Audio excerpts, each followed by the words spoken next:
Entonces seguimos, hermanos. Eh, Estábamos en que predicamos a maestros de la escuela dominical, ¿verdad?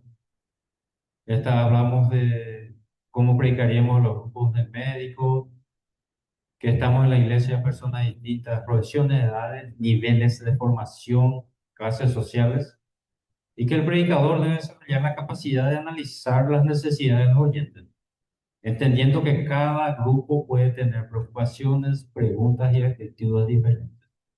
Vamos a hacer un pequeño ejercicio práctico, ¿verdad? Rápido. Por ejemplo, una lista de las posibles necesidades de una iglesia local y buscar la respuesta bíblica que pueda orientar esas necesidades. Eso lo voy a dejar a ustedes de tarea. Vamos a buscar una necesidad, pensemos en una necesidad, ya citamos varios, y sigamos estos pasos. ¿Qué propósito? Evangelístico, didáctico, pastoral. Entrevistar a los oyentes, saber cuál es la necesidad y qué objetivo va a tener nuestro sermón. Amén. Y podemos ver ya qué versículo bíblico va a ser, o si va a ser tópico textual nuestro sermón. Porque ya dimos eso. Ya sabemos cómo es un sermón textual, un sermón tópico. Ya sabemos. Amén. Un pequeño ejercicio, hermano. Hagan, hermano, porque no teman en equivocarse, porque cuando uno se equivoca es donde aprende. Muchas veces, cuando nos equivocamos, aprendemos y nunca más nos olvidamos. Amén. Entonces vamos al conocimiento bíblico de los oyentes. El conocimiento bíblico de los oyentes. ¿Varón, qué página tiene? 40. Página 40 de sus materiales que tienen en PDF y las copias. ¿Viste? Que es otro aspecto, otro aspecto importante es conocer cuánto entienden los oyentes acerca de la Biblia. En el contexto con la necesidad o porque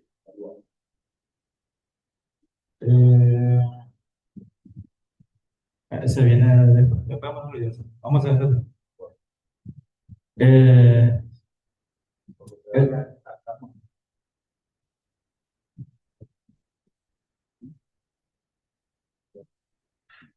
bueno, vamos a hacer esta parte nomás. Porque es muy importante eso. ¿Cuánto entienden los oyentes acerca de la Biblia o del tema que será tratado? Muchas personas tienen poco o ningún conocimiento bíblico, hermano. Especialmente quienes todavía no son cristianos o los nuevos convertidos. Por eso el predicador debe ofrecer la información mínima necesaria para que todos puedan comprender el mensaje.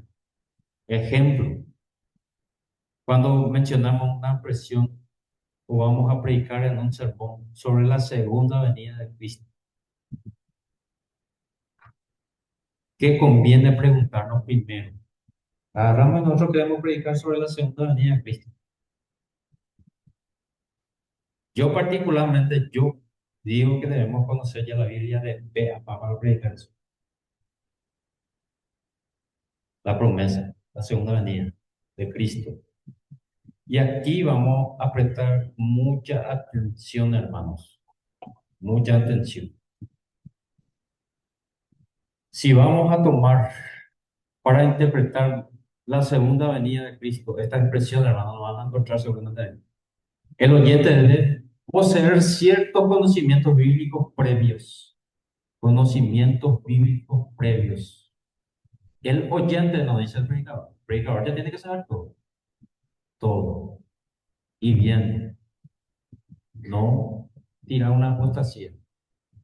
Conocimientos bíblicos previos. Si no los tiene, los oyentes, nuestro público, pueden malinterpretar el tema. Pensando, por ejemplo, que se trata solo de un evento simbólico. O le confunden con otros acontecimientos proféticos. Estos son los conocimientos fundamentales que debería tener el oyente. Atiendan, conocer la primera venida de Cristo. Ya deben conocer la expresión. Segunda venida solo tiene sentido si primero comprenden la primera. Si no comprendieron todavía por qué Cristo vino a morir en la cruz, no van a comprender la segunda venida. Amén. Esto, conocer la primera de Cristo. La expresión segunda venida solo tiene sentido primero comprender la primera. Debes saber que Jesucristo vino al mundo como hombre, nació de una virgen, vivió sin pecado, murió por nuestros pecados, resucitó al tercer día y ascendió al cielo. Eso debe tener bien establecido y conocido en su mente y en su corazón ya, para que nosotros le prediquemos la segunda venida. Hay muchos versículos: Juan 1:14, Mateo 1:21 al 23, Primera de Corintios 15, 3 al 4, Hechos 1, capítulo 1, versículo 9. Saber que Cristo prometió regresar. No es una doctrina inventada por el hombre ni por la iglesia, sino una promesa hecha por el mismo Jesús. El oyente ya debe saber, eso ya debe estar convencido, eso ya debe tener en su corazón. Los versículos que hablan de esto: Juan 14, 1 al 3, Mateo 24, capítulo 24, verso 30, Mateo capítulo 26, verso 64. Debe comprender que Cristo está actualmente, ¿en dónde? ¿Dónde está Cristo actualmente? Hoy, en el cielo. Lo más fácil que va a comprender un oyente nuevo es en el cielo, a la derecha del Padre. Debe comprender que está actualmente en el cielo. Después de resucitar, Jesús ascendió y hoy reina a la diestra del Padre. Versículo, Hechos capítulo 1, 9 al 11, Hebreos capítulo 1, versículo 3, Colosenses capítulo 3, versículo 1. Debe entender que la historia tiene un final determinado. ¿Por quién?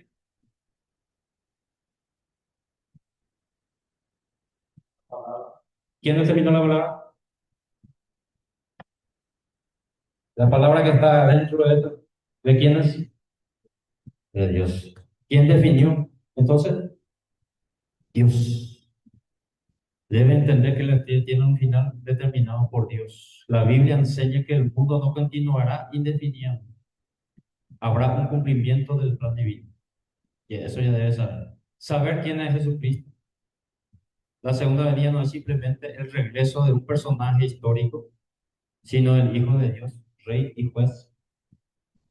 Conocer el propósito de su regreso. ¿Por qué va a volver Cristo? Va a volver para cumplir su promesa, resucitar a los creyentes, reunir a su pueblo, juzgar al mundo, establecer definitivamente su reino. Ya debe saber eso. Comprender la esperanza cristiana. La segunda venida no debe producir temor en el creyente fiel, sino esperanza. Debe estar convencido. En homilética, mi querido hermano, la segunda venida de Cristo exige ciertos presupuestos bíblicos en el oyente. Estos conocimientos previos permiten una interpretación adecuada del mensaje. Amén, hermano. Por eso es muy importante el conocimiento bíblico de los oyentes cuando vamos a predicar. Amén. Debemos saber si el pueblo que le vamos a predicar, vamos a predicar sobre la segunda venida en una campaña evangelística. No.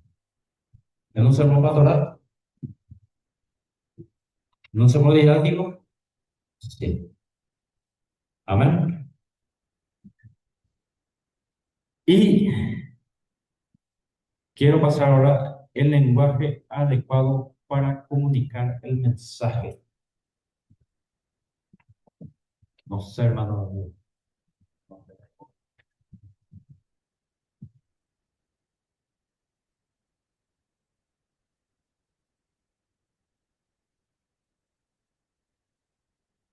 Bueno, el lenguaje adecuado para comunicar el mensaje. Vamos a tomar como modo información, pero creo que le va a servir mucho. Este PDF después el evangelista Ría va a estar pasando, lo va a estar pasando después y van a tener. Es la misma cosa, un poco resumido en el material que tienen, la misma cosa, está un poco nomás en lugares diferentes. Dice, aun cuando el predicador y los oyentes hablan el mismo idioma, acá entramos en idioma, no siempre se entienden de la misma manera. ¿Por qué? Porque existen distintos niveles de lenguaje, diferencias regionales. Nosotros hablamos de una forma, te va en Caguazú, departamento de otra forma, te va en Itaquerú, entiende muchas cosas de otra forma. Términos técnicos de los profesionales, expresiones propias de los grupos sociales.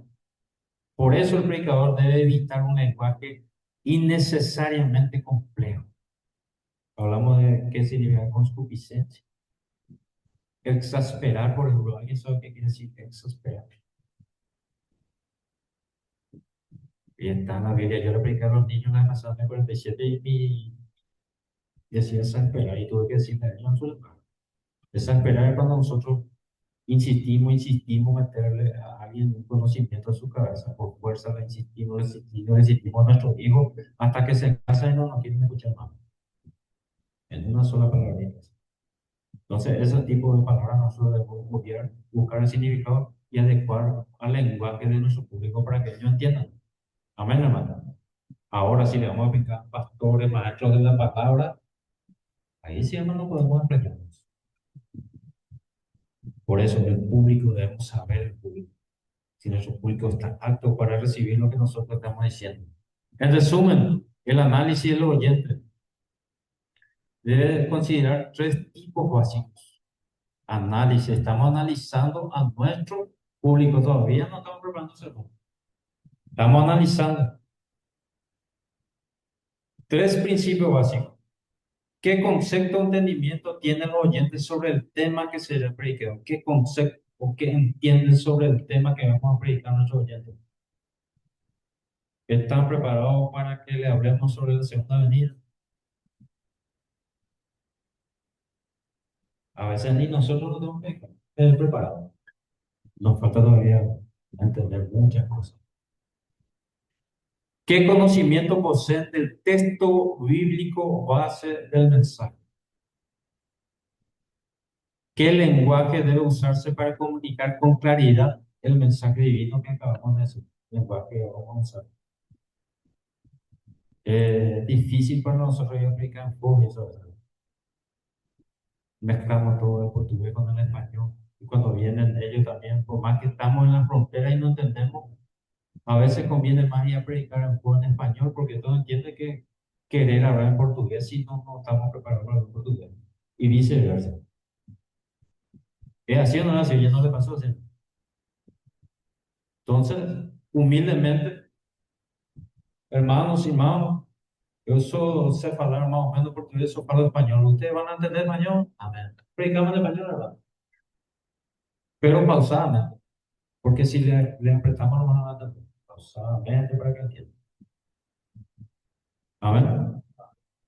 No vamos a querer ser expertos en portugués y no entendemos bien si oh, ¿sabe qué es lo que pasa cuando queremos hablar en otro idioma?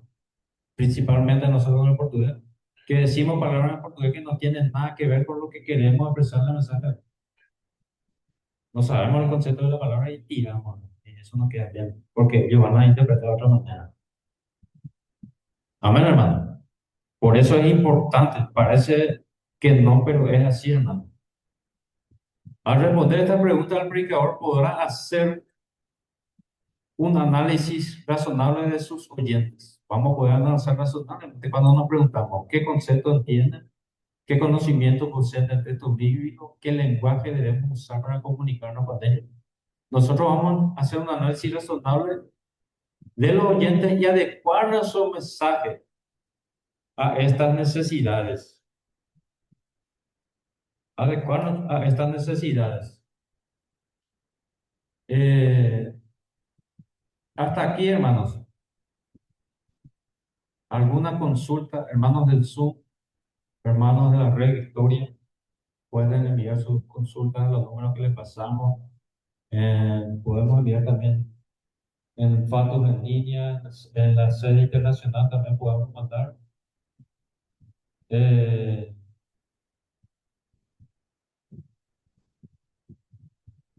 Aquí quiero leer un mensaje del hermano Luis Andrés de Lira. de María Auxiliadora, hermano. Dice, Padre Señor, mi hermano, escuchamos por la red Victoria, estamos aprendiendo, hermano. A pesar de que se va la señal, ya como 4 veces igual estamos rescatando la enseñanza. Qué bendición, hermano. Eh,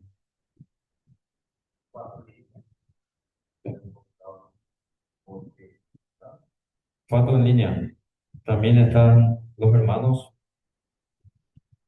Mi querido hermano, ¿alguna consulta Sí, de todo lo que hermano, vimos? ¿qué sería nuestra tarea? La tarea, hermana, está preguntando la hermana del sur, ¿qué sería la tarea? Una tarea para lo que quieren hacer. Nosotros dimos hoy algunos puntos, ¿verdad? Espera que hermana voy a ver.